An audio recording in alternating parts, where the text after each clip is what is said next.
Hey guys, it's Devest.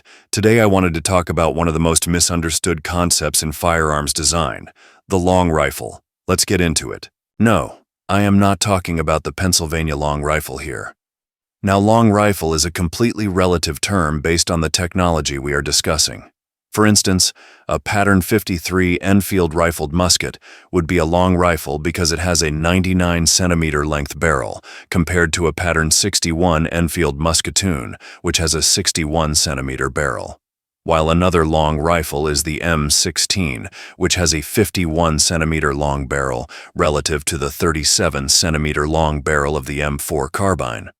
So like all engineering, firearms are based on a series of compromises made by the designer, and as previously mentioned, service weapons trended towards shorter and shorter lengths because of the technology.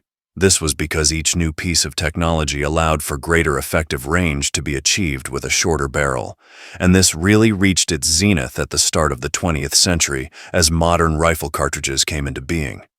Pointed bullets and new propellant allowed for service rifles which were more ergonomic, accurate, and faster firing than any preceding design, and most importantly, they could kill a man on the horizon.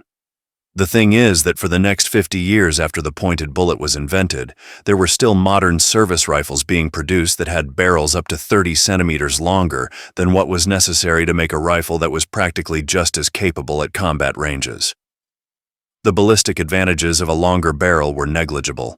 The narrative goes that there were a series of very trivial reasons for these excessively long rifles by foolish conservative military planners of this era, while other nations were more forward-thinking using shorter rifles, and their choices were validated by the trend towards shorter-barreled rifles. I'm here to tell you that there are very good reasons for long rifles that are often overlooked. Not only that, but we're actually trending towards long rifles again after reaching a minimum length of rifles decades ago. So there are plenty of advantages that longer rifles have, like sight radius, muzzle velocity, felt recoil, and bayonet reach, but the one that is really important is the muzzle report. That is the combined muzzle blast and muzzle flash. This is affected by the length of the barrel. The blast is caused by high-pressure gases escaping from the muzzle behind the bullet, so a longer barrel will reduce the pressure at the muzzle, since the same volume of gas is distributed over a larger area over a slightly longer period of time. The muzzle flash is mostly from propellant that combusts after it leaves the barrel. A longer barrel means more time for propellant to combust before it exits the muzzle. The muzzle blast can be enough to blind you temporarily if your vision is adjusted to the dark. In fact, a flashbang is designed to work on the same principles as a rifle cartridge, just that the blast and flash are the product rather than a byproduct. Whenever normies discuss muzzle report in the context of an old service rifle, it is always with the assumption that these old world generals are basing this off of the Napoleonic Wars, where infantry were arranged in ranks like pikemen and fired their muskets over the shoulder and head of the guy ahead of them. So they didn't want the muzzle blast to injure the first line of riflemen. So to give you some more realistic examples of the muzzle report advantage of a long rifle. Imagine you are firing at night in one of the world wars. A 50-centimeter carbine is going to blind you and give your position when you fire.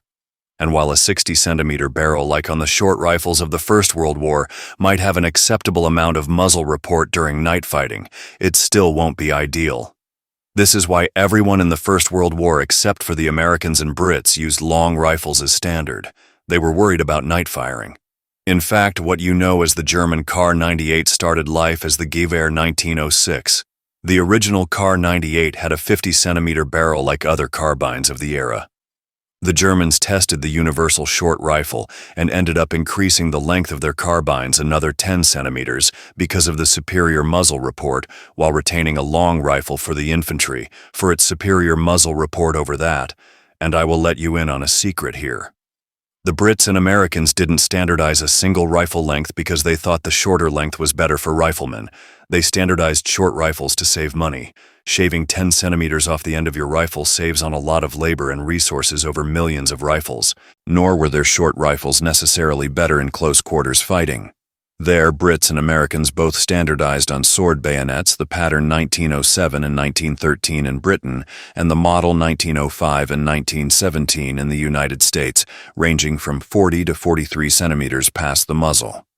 The Germans started the war with a 37-centimeter length blade, but replaced it with a 25-centimeter model early on. The shortest rifle with bayonet between the two Entente nations would be the Springfield at 151 centimeters. They would be facing off against Germans with an overall length 1 centimeter shorter, and the German would have the advantage of having more leverage on what is essentially a longer spear with a shorter point. This probably helps to explain why the German stormtroopers retained the long rifle, despite their mission emphasizing close combat and having shorter rifles available. They did plenty of night fighting, and their bayonet was more convenient in the confined spaces of a trench compared to their enemies. The Brits weren't totally satisfied with the short rifle either. The Pattern 13 and its descendants were designed a decade after the short Lee and were 2 centimeters longer. In fact, the Brits preferred the Pattern 14 over the Lee Enfield as a sniper rifle, in part because it had a less prominent report when fired. And finally, on the World War era, long rifle debate. It only fell out of favor with the other nations, as the role of the rifleman was diminished by emphasis on the light machine gun. This is also obvious if you notice the drop in quality with the design of the Kar 98K versus the proto-Nazi rifles used in World War I. Even then, the Soviet Union never introduced a short rifle equivalent to the other powers, which helps to explain why Nazi snipers valued captured Mosin rifles so highly. But the long rifle debate didn't end during World War II. Muzzle report has often won out over ergonomics with weapon designs into the modern day. In January 1945, the Army introduced a flash hider for the M1 Garand, meaning that the flash hider was a higher priority than select fire, detachable box magazines, lightening the rifle, improving the gas system, and all the other improvements made when designing the M14. In addition, the M14 is 2 centimeters longer than the Garand despite having a shorter barrel in action, because they pinned a long flash hider onto it. Because they were more concerned about the muzzle report than ballistics with barrel length or ergonomics with a shorter overall length. It's a similar story with the British L1 or anyone else who used the FAL, shorter barrel but longer flash hider and longer than the rifle it replaced. The Soviet RPK confers no real ballistic benefit from having a 17-centimeter longer barrel than the AK-47. But it does reduce the muzzle report, so the gunner can track his targets during night shooting. This is also a driving factor in the development of 5.56 bullpup rifles in the 70s and 80s. Military planners in Europe expect their infantry to be fighting at short ranges while riding in armored vehicles with big cannons that could much more effectively destroy enemy infantry at ranges beyond a few hundred meters. So using an Armalite 15 carbine as a standard infantry arm would be perfectly valid. Except the inferior muzzle report compared to a full-length rifle makes it unsuited for night fighting. So they decide to develop bullpups to combine the long barrel with a shorter length rifle instead. And then 20 years ago, Special Forces start using the M4A1 SOP mod, cutting 14 centimeters off the barrel of the M16 and then sticking a 16.5 centimeter long suppressor onto the muzzle. Again, trading ballistics for reduced muzzle report like during the Cold War. This concept ended up making its way to the infantry within a few decades. The Marine Corps never displaced the full-length M16 as their primary service rifle. It was just that they cut off part of the barrel and replaced it with a suppressor. The M27 is 110 centimeters long, 1 centimeter shorter than the Kar 98K, and 10 centimeters longer than the M16 it replaced, and the new XM7 carbine is 114 centimeters long with the suppressor. After less than 2 decades using a common short rifle as a service weapon, the Army has decided that they want to use a rifle longer than what the doughboys carried in France to reduce the muzzle report.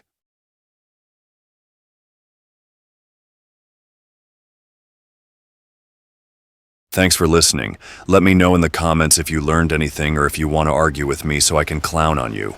Until next time, this has been Divest the A10.